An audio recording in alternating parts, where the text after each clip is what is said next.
Դատարանը վերսկսել է գործարար եւ ուժեղ Հայաստան կուսակցության առաջնորդ Սամվել Կարապետյանի խափանման միջոցի հարցի քննությունը։ Նրան դատարան են բերել ոստիկանության մեքենայով։ Դատարանի շենքի դիմաց միաժամանակ անցկացվել է բողոքի ակցիա Կարապետյանի ազատ արձակման պահանջով։ Իրավիճակը լարվել է, երբ ոստիկանությունը փորձել է բացել ճանապարհը, ինչի հետևանքով տեղի է ունեցել քաշքշոց եւ բերման են ենթարկվել 17 մարդ։ Այսօր եւ ամեն օր մեր շարժման անդամներին զանգարում են տարբեր մարդիկ, օգնություն են խնդրում, հատուկ ձևի իրենց կողմից ուղղորդված ձևով օգնություն են խնդրում, որպեսզի մեկը ասի կմտածեմ այդ մարդուն գլխին ինչ-որ բան սարքել։ Տիկին Ղումաշյանը խոսացել է 104-ամյա պատերազմի վետերանի կնոջ հետ։ 104-ամյա, որին հարցաքննել են։ Երկրորդ համաշխարհային պատերազմի վետերանի կնոջ հետ, ում ծնունդները, առիթները 5 տարի է, նա է հոգում, բոլոր հնարավոր հարցերը լուծում է, քանի որ սրտով այդ մարդկանց կողքն է, այսքան տարի։ Եվ 105-104-ամյա մարդը հաստատ որևէ կապ չունի, ոչ ընտրության հետ, չգիտենք, քաղաքացիություն ունի, չունի, դա Տիկին Ղումաշյանի սրտի պորտկումն է եղել, որի մասին բոլոր տվյալները իրավասու մարմինները ունեն, բայց նրանք հատուկ ձայնագրություններով են հանդես գալիս, որպեսզի անվանարկեն մարդկանց։ Պատիվը մարդկանց պատիվը, բարի համբավ, այնպիսի մարդու, ինչպիսին է Տիկին Ղումաշյանը, որ մեր գոհարը, որ այդքան լավ բաներ է արել, լավ ծրագրել է։ Երկրորդ բանը գործարանատիրոջ հետ կապված։ Այդ գործը պետքա նախարարները անեն։ Պատվեր գտնողը պետքա նախարարներ լինեն։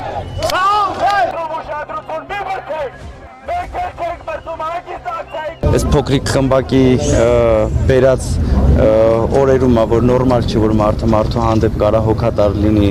Այդ իրանց համար է, որ նորմալ չէ, որ մարդ կարա ինչ-որ մեկի հանդեպ հոգ տանի, փորձի իր խնդիրները լուծի, որպես այդ մարդը լավ ապրի։ Իրանք լրիվ հակառակն են անում, փորձում են մարդկանց ճակատագրերը խեղաթյուրեն, փորձում են մարդկանց ապրոստը վատացնեն, փորձում են Հայաստանը թուլացնեն։ Դրա համար էլ այս ամեն ինչը կա, դրա համար ունենք Սամվել Կարապետյանը կգա իր փոփոխություններով, մենք էլ կունենանք ուժեղ Հայաստան։ Իսկ այս բաներ անկապ բաների վրա ուշադրություն մի դարձնել։ Խորհրդարանում կառավարության 21-26 թվականների ծրագրի անցած տարվա կատարողականի քննարկումից հետո իր եզրափակիչ ելույթը վարչապետ Փաշինյանը նվիրել է նախկին ներկան քաղաքական բանավեճին։ Նա քննադատել է այն քաղաքական ուժերին, որոնք ըստ իրեն վիրավորական արտահայտություններ են օգտագործում քաղաքացիների հասցեին եւ ընդգծել, որ ընտրողը պետք է որոշի ընդունում է այդ մոտեցումը, թե ոչ։ Նախ այն քաղաքական ուժերը, որոնք հանդես են գալիս ժողովրդին անվանելով ժեղ, շունուշանգյալ, բոշա, այսինքն ստեղ իրանք ինչ են, մարտահրավեր են նետում, որ իրան ձայն տվող մարդը պետք է ինքը իրան հայտարարագրի, որպես ժեղ, շունուշանգյալ ու բոշա, սա իրանց մարտահրավերն է, եւ Հայաստանի քաղաքացին պետք է որոշի, այդ մարտահրավերը ընդունում է, թե չէ։ Մի հոգի կա 63 երկրի քաղաքացի է, ասում է ես վստահ եմ, որ ես բան եմ անելու, դառնալու եմ վարչապետ։ Ուրեմն հələ տեսեք, երկու հանգամանք եմ ասում։ Ուրեմն ինքը ոչ ընտրություններին մասնակցում է, ոչ վարչապետի թեկնածու է, ոչ պատգամավորի թեկնածու է, բայց ինքը վստահ է, որ հաղթելու է։ Բայց նրանք, ովքեր որ մասնակցում են, այսինքն դե յուրե համ պատգամավոր, համ մասնակցում են, համ պատգամավորի թեկնածու են, համ վարչապետի, բան նրանք ինչ ասեն։ Այստեղ ուրիշ խնդիր կա։ Մի անգամ այդքան ասելուց հետո հղում չեն անում ժողովրդին։ Ասում են մենք վստահ ենք, որ հաղթելու են, բայց մի հատ նախադասություն չկա, որ մենք վստահ ենք, որ մեր ժողովուրդը գալու է մեզ ընտրի։ Այդ եմ ասում, ինչ որ տեղեր ասել են,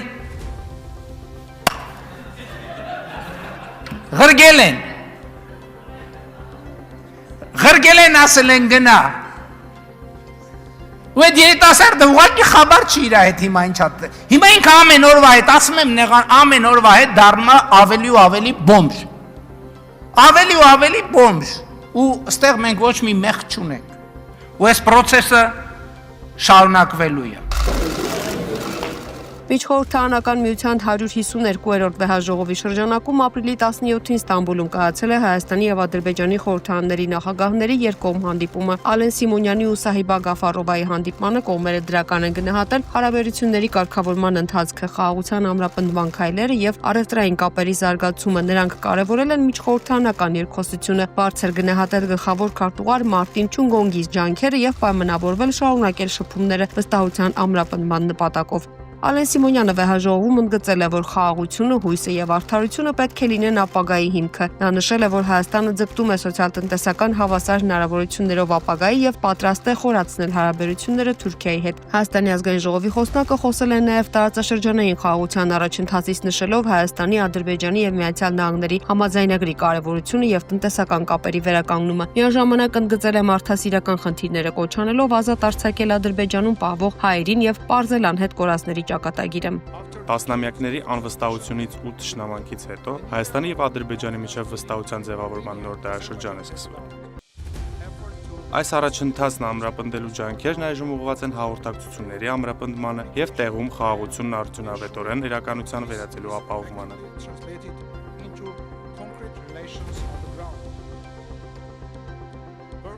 Թրամփի ուղի հանուն միջազգային խաղաղության եւ բարգավաճման TRIP նախագծի իրականացումը եւս մեկ կարևոր հանգրվան է։ Այս նախաձեռնությունը նպատակ ունի միաժամանակ զարգացնելու տարածաշրջանային կապերը եւ ընդլայնելու միջազգային առևտրային ուղիները։ Հիմնված լինելով ինքնիշխանության, տարածքային ամբողջականության եւ իրավասության սկզբունքների վրա, TRIP-ն ունի Հարավային Կովկասում եւ դրա սահմաններից դուրս կայունությունը, տնտեսական համագործակցությունը եւ բարգավաճումը խթանելու ներուժ։ Կարգավորման հուսադրող նշաններն անհերքելի են։ Տարիների ընթացքում առաջին անգամ Հայաստանի եւ Ադրբեջանի միջև առևտուրը սկսել է ձևավորվել։ Ադրբեջանական ապրանքների ներմուծումը Հայաստան խորհրդանշական եւ գործնական քայլ է տնտեսական կապերի վերականգնման տեսանկյունից։ Սրանք խաղաղության արդյունքներն են, շոշափերի բարելավումներ, որոնք անմիջականորեն օգուտ են բերում մեր ժողովրդին։ Միևնույն ժամանակ դեռևս առկա են լուրջ մարդասիրական խնդիրներ, որոնք պետք է լուծվեն։ Վստահության ամրապնդումը շարունակելու եւ իրական հաշտեցման հասնելու համար Ադրբեջանում պահվող 19 հայերը պետք է ազատ արձակվեն եւ վերամիավորվեն իրենց ընտանիքների հետ, իսկ անհետ կորած մյուս անձանց ճակատագրերը պետք է պարզվեն։ Ալեն Սիմոնյանը հանդիպում է ունեցել նաև վրացի գործընկեր Շալվա Պապուաշվիլիի հետ։ Զրուցակիցները քննարկել են միջխորհրդարանական համագործակցությանը վերաբերող հարցերի լայն շրջանակ։ Անդրադարձ է կատարվել տարածաշրջանային զարգացումներին վերաբերող հարցերին եւ երկկողմ հետաքրքրության այլ թեմաներին։ Հարավային Կովկասն արդեն մտել է խաղաղության փուլ։ Անտալիայի 5-րդ դիվանագիտական ֆորումի շրջանակում կազմակերպված քննարկման ժամանակ հայտարարել է Ադրբեջանի նախագահի օգնական Հիքմեթ Հաջիևը։ Նա նշել է, որ Ադրբեջանի կողմից այսօր նախաձեռնված էներգետիկ նախագծերը ծառայում են համաշխարհային էներգետիկ անվտանգությանը, միաժամանակ պաշտպանելով տարածաշրջանային երկրների շահերը։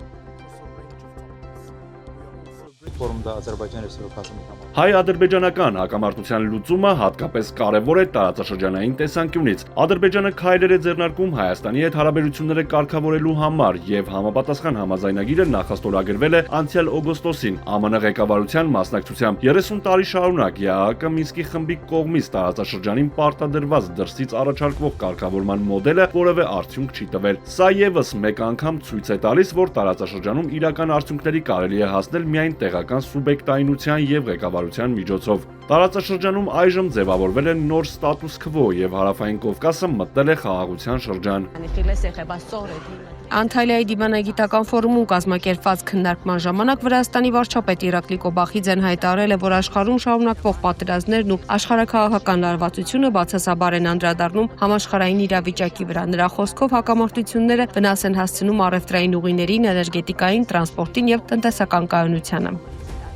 Հարավային Կովկասի վերաբերյալ ակնհայտ է, որ այս բոլոր անորոշություններն ու գլոբալ մարտահրավերներն ազդում են նաև մեր տարածաշրջանի վրա, սակայն հաշվի առնելով մեր շուրջ կատարվող իրադարձությունները, Հարավային Կովկասի նշանակությունը միայն աճում է։ Մենք ձգտում ենք առավելագույնս օգտագործել առկա հնարավորությունները։ Վրաստանի տեսլականն է երկրում խաղաղության պահպանումը, կայունության ապահովումը, տնտեսական առաջընթացը եւ կապերի զարգացումը։ Այս մոտեցման շնորհիվ մենք ոչ միայն պահպանում ենք ներքին խաղաղությունը, այլև նպաստում ենք մեր տարածաշրջանի տարածաշրջանում հարավային Կովկասում ավելի լայն խաղաղությանը։ Մենք ուրախ ենք, որ այս առումով իդեմս Թուրքիայի ունենք ուժեղ գործընկեր։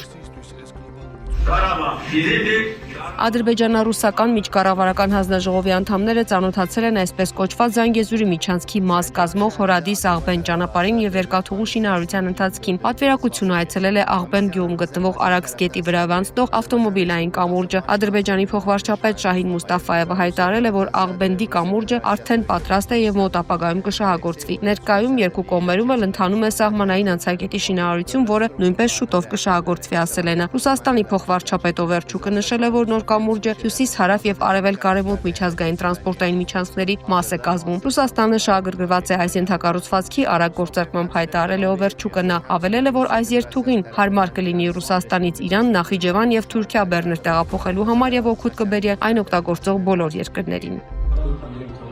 Թուրքիայում երկու օրվա ընթացքում դպրոցներում տեղի ունեցած զինված հարձակումները լայն արձագանք են առաջացրել։ Դրանց հետևանքով հազարավոր ուսուցիչներ բողոքի ցույցեր են անցկացրել։ Անկարայում շուրջ 3500 ուսուցիչ պահանջում է կրթության նախարարի հրաժարականը։ Երկրում խստացրել են սոցիալական ցանցերի վերահսկողությունը։ Երկրորդ միջադեպի վերաբերյալ հայտարարվել է, որ հարձակումը նախապես պլանավորված է եղել։ 14-ամյա կատարողի համակարգչում հայտնաբերվել են պատրաստվող գործողության մասին փաստաթղթեր։ Նրա ծնողները ձերբակալվել են։ Հետաքննությունը նաև պարզել է, որ կրակող դպրոցականն իր WhatsApp օգտագործել է պատկեր, որը կապվում է ԱՄՆ-ում զանգվածային կրակոցներ իրականացրած Էլիոտ Ռոջերի հետ, սակայն իշխանությունները նշում են, որ այս պահին երկու միջադեպերի միջև ուղղակի կապ չի հաստատվել։